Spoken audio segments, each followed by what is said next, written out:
easier, we're going to put questions on the table, so every table is going to be answering the same question at the same time. However, after about 7 minutes of conversation, I'm going to ask you all to get up and change tables. Wherever you go, I'm probably going to ask some of you to move around a bit more. So we're going to try and just, if we can, we're going to try and get roughly the same number of people on each table. Yeah? With you talking to different people. Does that make sense? So, what I'd like you to do is have a conversation between yourselves. And you can, in relation to the question, anything you think is important to talk about. There isn't anything that is inappropriate. Well, there are some inappropriate. But there are lots of different perspectives, and the more perspectives and the differences of opinion you can get, the better. Okay? So, like I say, do make sure you write things on the tablecloth so that we can take the tablecloth away and capture some of this conversation. Because what you're going to say to us and what you're going to share to us does matter to us. It will make a difference to the social order network. Okay? Good to go? Great. I'm timing you as well. So, here's your first question.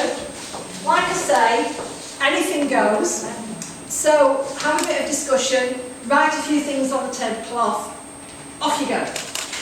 Around the first question, either off this table in the comments or that you've already discussed as you've gone round, to do with question 1. Be ambassadors. Okay, so a suggestion that members need to be ambassadors. Yeah? I see one there that says to be a critical friend. Critical friend, is that critical friend to the social audit network? So yeah. Yeah? Okay. Anything else that came up from your other discussions to do with question 1? What will be the role of the member?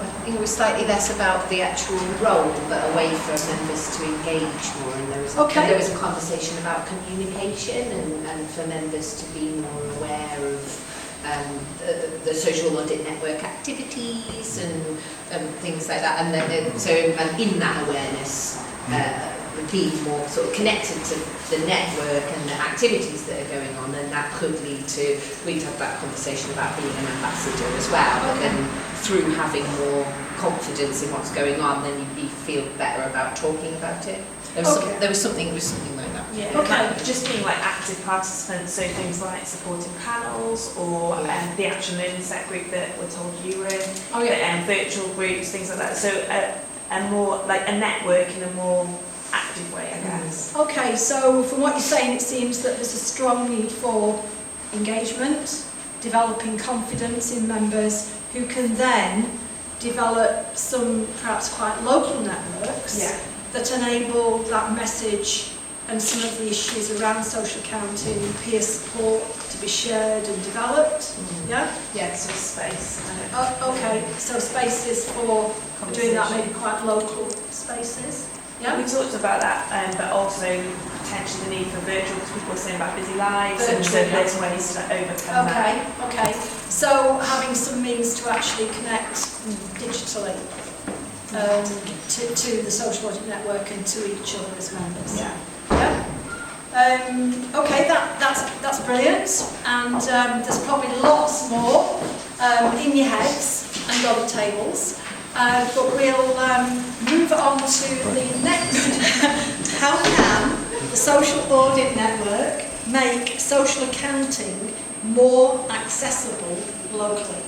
So again, if you've got comments on this table, all things that you've had in your other conversations this afternoon that you'd like to share. We've got youth members networks to promote more. Right. Could they be ambassadors of the network?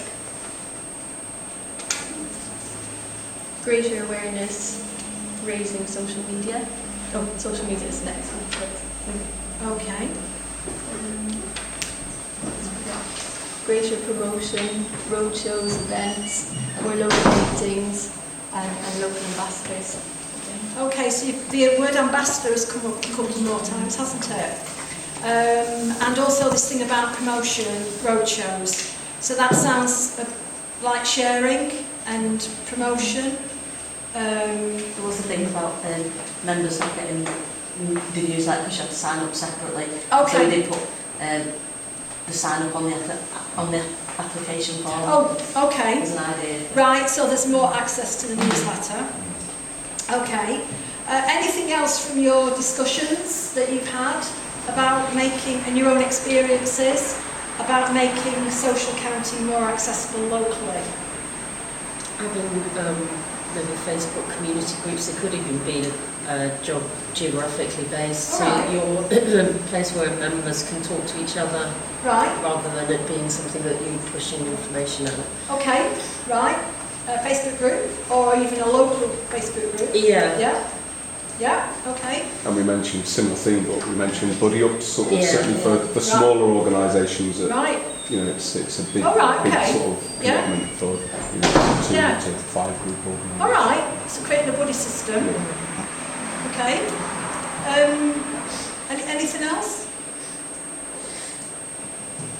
It's quite a lot though. I expect there's still quite a lot on your heads. Oh, sorry. How do you see the social audit network of the future? I'm not even a member. Bigger, Okay. more influential. I reckon the MC. No, you can say as many as you want. Clarity of sources of help and advice. Yeah. And local, regional and national presence. Okay. Great. So we also had, because the one you've missed out is approved list of consultants. So we had a bit of discussion about Sam doing consultancy. Right. But then went round a whole circle talking about the value of audit and about how with the social audit network and the USP as audit we really need to, and the fact that social enterprises need that rigor as well. It doesn't matter, it should be something that I can't intro words really, but it's talking about sort of links with other organisations, so actually the strengthen our relationship with other organisations, but particularly there might be strengthening links with rather than ones that focus just on social value or social enterprise, but actually ones like who are linked in places. Right. We need to have more relationships ourselves rather than trying to close down. Okay, broad relationships, networks, more networks. Okay, so it sounds like we've actually been able to collect quite a lot of valuable information. It looks like I also know, in terms of the role of the member, there were some questions about who exactly is the member and what does it mean to be a member. So I know that came up as well in some conversations. But what we have got, we've got this word ambassadors has been mentioned a couple of times, that is written on some of the tablecloths. And we've also got this sense of promoting and marketing ourselves a bit more. And this idea of getting things more connected and more conversations at local level. So those seem to be some of the things that are already coming up. But what I'm going to do, and we'll take the tablecloths away, I'm going to write up all the comments on the tablecloths. So obviously you've written it all nicely, so I can read it. And then we'll be able to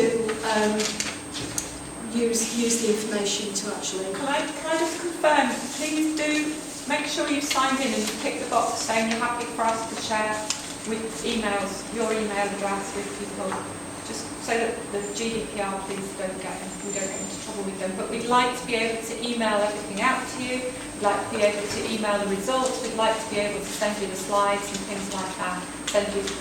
Go on, Sean. And the newsletter as well. And the newsletter. But once you agree to signing up, you can still unsubscribe at any point. So that shouldn't be an issue. But if you say yes initially, that would be very helpful to us. Yeah. And we can send you, you know, So the advantage of being on the newsletter groups is we can send you bulletins and things like that. And I know there's a registration process because it's done through MailChimp. But once you're on it, we can keep sending you stuff. That's all. You're signing up for us to send you bulletins about events, to send you information, to send you this stuff. So that, you know, there's some information in the packs that you've been given about training and things like that, and events coming up. But it's so much easier for us if everybody signs up to the newsletter, and then we can contact you easily then.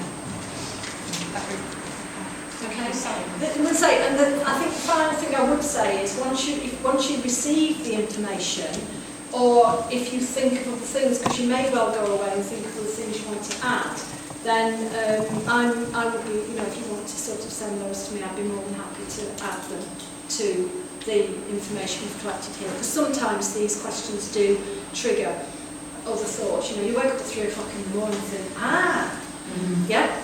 So in case you do, you can always send that. Okay, thank you very much. That's very, very useful, and we will certainly be able to make quite a lot of use of that very valuable information. Thank you very much. Thank you.